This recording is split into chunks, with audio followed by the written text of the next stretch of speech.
Since the late 1990s, veterans of the Cold War have gathered together once a month to share food and fond memories at a central New Jersey restaurant. For the most part, these veterans never wore military uniforms or carried arms, but used slide rules and computers to help curb the spread of world communism and protect the United States. As civilian employees of the U.S. Navy, these veteran engineers and scientists tested jet engines for use in military aircraft, helping us to develop efficient and safe propulsion systems that saved the lives of countless pilots and contributed to the country's air defense. Between 1951 and 1998, the U.S. Navy operated a large air propulsion laboratory near Trenton for the testing of gas turbine aircraft engines. Later named the Naval Air Warfare Center Aircraft Division, or NAWC AD Trenton, the facility provided a wide spectrum of technical and engineering support for the research, development, testing, and evaluation of air-breathing propulsion systems. NAWC AD Trenton was one of only 2 such scientific test and research facilities built by the United States during the Cold War, and contributed greatly to the Navy's development of the aircraft propulsion systems central to its air defense and reconnaissance missions. By gathering test data and establishing engine performance standards for the aircraft industry, NAWC AD Trenton made vital contributions to the advancement of aeronautical engineering in the United States. Now largely dismantled, unused, and forgotten, NAWC AD Trenton's remaining buildings still evoke strong emotions from its former employees. I found it so incredibly good there. I found it so... I could never, ever get up in the morning and have any kind of pains or agony about going to work. I just looked forward to going to work because the challenges were incredible. They gave you all kind of different things that we have to resolve, and sometimes it took us months to do it, and we did it. But the thing that I remember the most about this was the incredible people we worked with. I thought it was the best job in the world. I really did. I enjoyed going to work. I started in '57. I used to be what they all call a job shop engineer, where you worked for consulting and they sent you to places that needed engineers and didn't have their own staff. And in 1957 we had a recession and everything dried up. And I was out of work, and I had a buddy that had been trying to get me to come there for years, but I was making twice as much as he was, and I used to laugh at him. So now I'm out of job, so I said, all right. So I said to my wife, okay, I'll go get a job there, and when things turn around, I'll go back out again. Well, I liked it so much that I never left. And I can truly say I enjoyed working there, and I enjoyed going to work. Best damn thing I ever did. In 1944, the Navy began preliminary designs for a jet engine testing lab. In the early 1950s, construction of an aeronautical gas turbine laboratory began. Navy staff had witnessed German and British jet-powered airplanes during the last years of World War II and saw great potential for the new gas turbine engines in the next generation of naval aircraft. Further development of the engines required their testing under a variety of environmental conditions, especially those encountered at high altitudes. The Navy's new lab featured a powerful and adaptable altitude test cell capable of reproducing high-altitude temperature extremes and wind conditions. Although commissioned in July 1951 as the Naval Aeronautical Turbine Test Station, or NATS, the test lab did not actually run its first test until late 1954. In 1957, NATS began its first full-scale engine tests on the Pratt & Whitney J75 engine, the largest and most powerful engine of the period. We could simulate icing that an aircraft or engine might see flying around in clouds. We could simulate corrosion and salt air types of problems that Navy engines would see out in the aircraft carrier environment.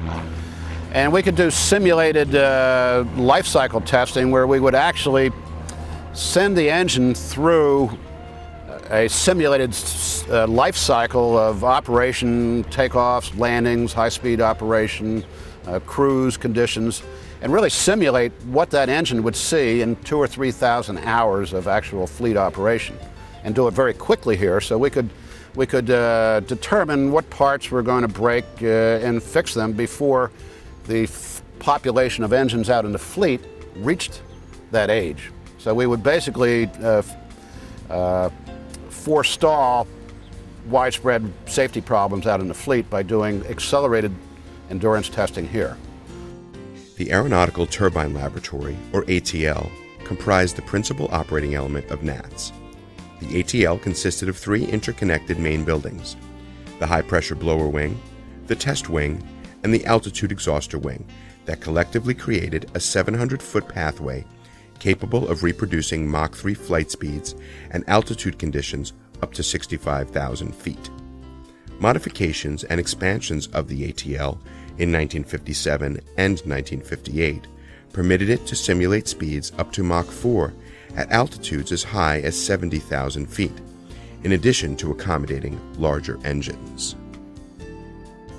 Prior to the center, if you, when you got new aircraft or a new engine, you flight tested it. You put it in an airplane, set it up, and you hoped nothing happened to it so that the pilot could get it back down again. By doing it on the ground, you saved a lot of lives. Not only that, but you had complete control of everything. We could simulate all the inlet temperatures, the altitude pressures. We did rain ingestion, water ingestion, icing, all that kind of stuff. So we could control it, and we could measure exactly what the effect on the engine was. So I think we did a hell of a lot to advance the state-of-the-art of engines and also to make it safer. By 1960, the testing laboratory was fully operational and boasted a full complement of staff. Engineers were recruited from the civilian aircraft and jet propulsion industries and other military and federal agencies, such as NASA and the Navy's Aeronautical Engine Laboratory, or AEL, located in Philadelphia. The AEL and NATS combined in 1967 and became the Navy Air Propulsion Test Center. During the 1960s, the Propulsion Test Center tested 27 different engine types. When the U-2 first came out, it flew at such a high altitude that normal jet fuel wouldn't work. It would start to evaporate and boil. So they developed a special fuel that would be able to withstand the low pressure. And, but they had to find out how good it was. So they sent us an engine and the fuel, and we went through a whole spectrum of tests, and we were able to give them a whole performance spectrum, say, okay, this is what it does, this is where you got to be careful, you can't do this, you can't do that, you can't do this, you can't do that, that type of stuff. The Propulsion Test Center participated in a major testing program in the early 1970s, involving the Pratt & Whitney F401 engine being developed for use in the Grumman F-14B Tomcat. Working on the Tomcat, their first aircraft crashed, and for about 6 months they didn't have another airplane. In the meantime, we were doing the qualification testing for the engine. So we determined the performance in terms of thrust and fuel efficiency. Well, in the case of the TF-30 engine, we found out that the engine had a problem. If you, at a certain conditions, the afterburner would not light, and the worst thing it would do, so to speak, it would stall the engine and you would lose the engine power also. So we found all these things out, and we were able to map the regions, the environment where the where the engine was satisfactory and where it wasn't. I think some of the real important work that we did for not only for us but for other agencies like the FAA and Coast Guard, and we even at one point tested the engine that is used in the President's helicopter. But we also did a lot of testing with cruise missile engines, and we got a meritorious unit commendation for that. In the late 1970s, the Navy abbreviated the test center's name to the Naval Air Propulsion Center, or NAPC. During the 1980s, the NAPC continued to expand its testing programs in order to provide data on engine performance under nearly every condition likely to be encountered by naval aircraft. At its peak, the NAPC employed over 700 people in its various testing programs. I used to test shaft engines, so I always had a love for them, you know, the engines that are used for helicopters and those kinds of vehicles. But the F404 was probably the big engine we tested in the 80s, and that was pretty important to the F-18 aircraft. But there were just so many of them, and all kinds of sizes and thrusts and horsepowers and what have you. Let's say they all had their own importance, I think. The Navy tested gas turbine aircraft engines at NAWC AD Trenton's ATL while the engines were stationary. By manipulating air pressure, temperature, and velocity within the contained environment of the ATL, Navy engineers tested engines under conditions simulating real flight. Extreme conditions were also simulated to force the engines to operational or mechanical failure. These tests helped ensure the Navy's pilots flew airplanes equipped with the most reliable propulsion systems possible. The ATL's main operational components consisted of 3 4-story steel-framed and steel-clad buildings or wings placed parallel to one another and interconnected by large-diameter steel piping. The blower wings, ram blowers, directed high-pressure and high-velocity air through a test engine securely mounted in the test wing. The exhauster wing contained powerful vacuum pumps that pulled the air and hot engine exhaust gases away from the test engine and helped simulate high-altitude conditions. There was a blower wing, which actually generated the very high temperatures and low temperature air that went into the engines. And we were pumping for our large engines up to 300 pounds a second of conditioned air. This was all operated with powered by electricity, and we used quite a bit of electricity here. Our consumption at its peak could match the entire residential city of Trenton. The blower wing stood at the southern end of the ATL complex. In addition to the ram blowers, the blower wing housed refrigeration equipment and other components needed to simulate varied air pressures and altitude temperatures. Air was drawn into the blower building through 16-foot wide intake pipes. The blower wing's compressors then forced the test air through a 5-foot wide pipe and into a multi-stage heat exchange system known as the A, B, and C rigs. The 3 rigs, also known as chillers, conditioned the test air to the humidity and temperature needed to replicate particular atmospheric test conditions and could cool the air to as low as minus 67 degrees Fahrenheit in order to simulate high-altitude flight conditions. I ran the first icing test, and this is where we would, the inlet air temperature would be such that the water would freeze, and we would spray water in and we would ice the engine up. And the engines would have anti-icing systems that were supposed to combat this icing problem.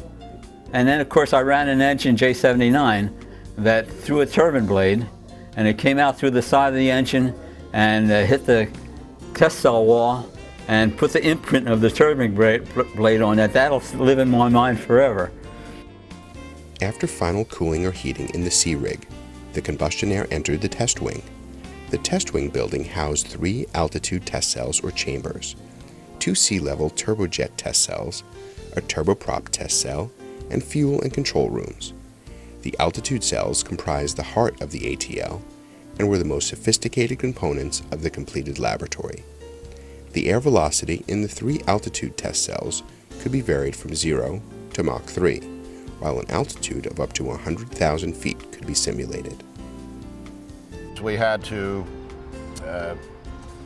send to the engine a variety of different types of conditioned air, either real hot or real cold, high pressure, low pressure, to really simulate high altitude operation or high speed operation. At very high speeds, the air pressure in the front of the engine was very high, so we had to pump a lot of high pressure, high temperature air. For low speed operation, for high altitude simulation, we had very low pressures and very low temperatures. So we could drop the temperatures down to minus 60 degrees or run them as high as 300 degrees. And we could simulate anywhere from sea level up to 60,000 feet, which has about 1/10 the pressure of sea level. Our tests ran the gamut of development engines where they were still new and they had to be qualified. And during the qualification tests, a lot of things could come up. Plus, even when they're in the field, sometimes things occur under certain conditions. You have to, like the engine may stall out under certain conditions, and you have to find out why. The exhaust gas exited the test wing and entered the exhauster wing. Vacuum pumps pulled the air and hot engine exhaust away from the test engine with sufficient force to replicate high-altitude flight conditions. Adjustment of the exhausters allowed the ATL to replicate a wide variety of high-altitude conditions. I started here in '57, about 3 years after the place had been commissioned, and they had all the cells in operation, but they had never run an engine with an afterburner in an altitude cell. The reason being that the engine runs, and if you go into afterburner, you're putting out exhaust gas at 3,000 degrees Fahrenheit. The exhausters at the back end that were pumping the cell down to the altitude pressure couldn't take any more than 150 degrees. So we have what we called exhaust gas coolers. These were water-tube. They were pipes full of water. We'd pump water through there, and the gas would have to go through a tortuous path, and we knocked the temperature down to below 150 degrees. The fear was that when you went to ignite the afterburner, if it didn't ignite, you're pushing a hell of a lot of fuel and air, raw fuel and air, into that exhaust gas cooler. And if all of a sudden it lit, there was a possibility you could blow the whole damn thing up. In other words, the whole thing would ignite. So Princeton did a lot of studies for us, and they finally figured out that we were probably okay, provided we stayed below certain altitudes and that type of stuff. So I was a test engineer at the time, and I had the job of running the first engine in afterburner. So I can still remember that in the control room that day.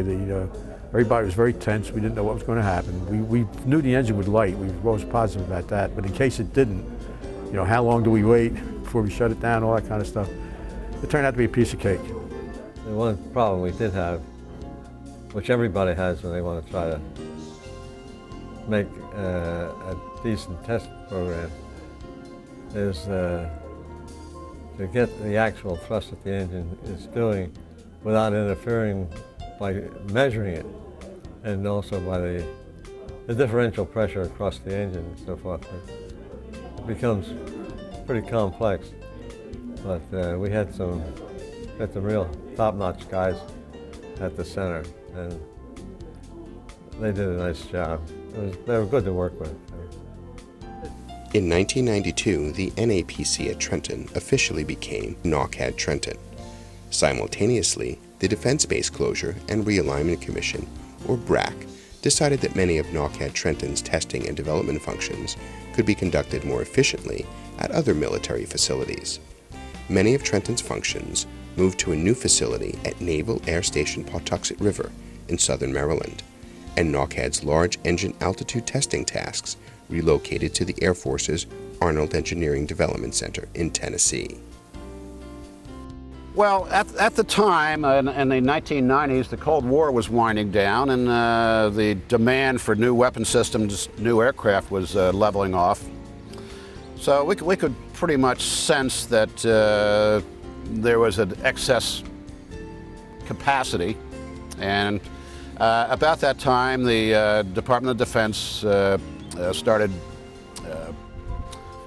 setting up a base closure process where they would review all the bases, all the facilities of all the services throughout the country to determine where there might be excess capacity and which bases would warrant closing.